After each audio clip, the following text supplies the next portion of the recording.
Rafik Smati, vous êtes un acteur important de l'écosystème numérique. On ne s'était pas vu depuis longtemps, mais merci d'être avec nous ce matin.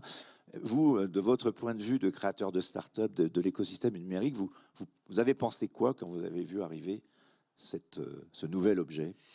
Écoutez, j'ai eu un coup de vertige il y a un petit peu plus d'une vingtaine d'années lorsque j'ai découvert Internet, c'était en 94. Et j'ai eu un coup de vertige, je me suis dit, tiens, ce truc-là est en train de révolutionner le monde. Et puis depuis, je n'ai pas été impressionné par beaucoup de choses. Lorsque j'ai découvert ChatGPT et les premières applications d'intelligence artificielle générative, je me suis dit, waouh, là, on est en train de connaître ce qu'on a connu avec Internet, mais probablement puissance 10 ou même puissance 100.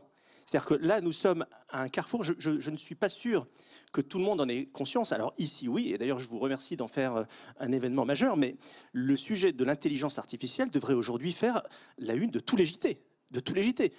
C'est en train de remettre en cause notre rapport au travail. Est-ce que ça va supprimer des jobs ou pas? Est-ce que ça va en créer des nouveaux? Moi, je suis de ceux qui sont très optimistes.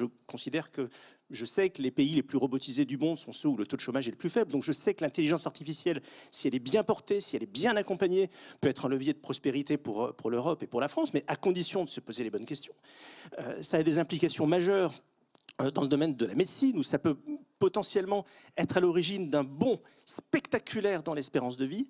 Ça a aussi un impact majeur dans l'éducation, dans le rapport de nos enfants à la connaissance. Bref, les mots me manquent pour décrire le superlatif qui convient à ce que nous sommes en train de vivre aujourd'hui. Et donc, il y a un certain nombre de questions qui se posent. Et aujourd'hui, le monde se divise en deux catégories. Vous avez ceux qui ont peur et ceux qui voient l'opportunité. Alors, les peurs sont justifiées. Nous sommes potentiellement montés à bord d'un véhicule qui va de plus en plus vite et dont on ne sait pas où il va. Donc, toutes les situations de peur sont évidemment justifiées.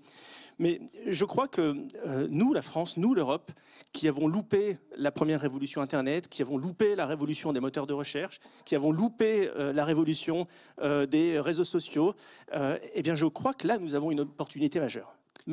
Ma grand-mère disait, la peur n'évite pas le danger. Je ne sais pas si vous voyez Mais évidemment.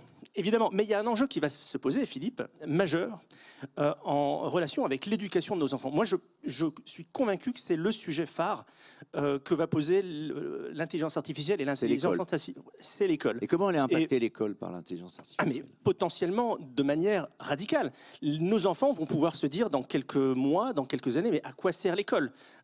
Puisque je suis capable de tout obtenir facilement, je suis capable d'obtenir des textes. Sauf que, voyez-vous, c'est une discussion que j'ai eue avec mes fils qui ont 10 et 12 ans, il y a à peine quelques jours. Je leur ai dit la chose suivante. Parce que, évidemment, comme on est une famille plutôt technophile, on parle beaucoup et j'essaye de les sensibiliser à toutes ces questions-là. Je leur ai dit, vous voyez, les générations d'avant, nos générations, quand on faisait des études supérieures, on était, nous, les humains, les élèves, en compétition les uns avec les autres. Quand on fait un concours, quand on veut passer une grande école, on est en compétition, nous, les humains, les uns avec les autres. Et ce que j'ai dit à mes enfants, je leur ai dit, vous serez beaucoup moins en compétition les uns avec les autres, mais vous serez en compétition avec les intelligences artificielles. Nous entrons dans un monde où nous, les humains, nous entrons en compétition avec les IA. Et donc le rôle de l'école, c'est précisément de créer les conditions pour que nos enfants puissent rivaliser avec les intelligences artificielles. Alors ça veut dire quoi? Ça veut dire créer une capacité d'appréhension de la complexité, et ça passe par les mathématiques. Et ensuite, c'est être capable de formaliser cette complexité, de l'exprimer et de la partager, et ça passe par le français, et pourquoi pas par les langues anciennes. Et donc on en revient finalement à ce qui est une évidence. Pour appréhender ce monde qui vient, qui est hautement technologique, hautement numérisé, eh bien l'école doit plus que jamais se concentrer sur les savoirs fondamentaux, savoir modéliser la complexité, savoir l'exprimer, sans quoi nos enfants ne pourront pas rivaliser avec les IA.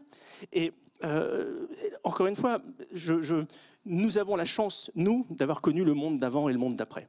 Les générations qui viennent ne connaîtront pas ce monde. Et donc nous avons le devoir, nous, d'assurer ce rôle de transmission et de leur donner des clés pour comprendre ce nouveau monde.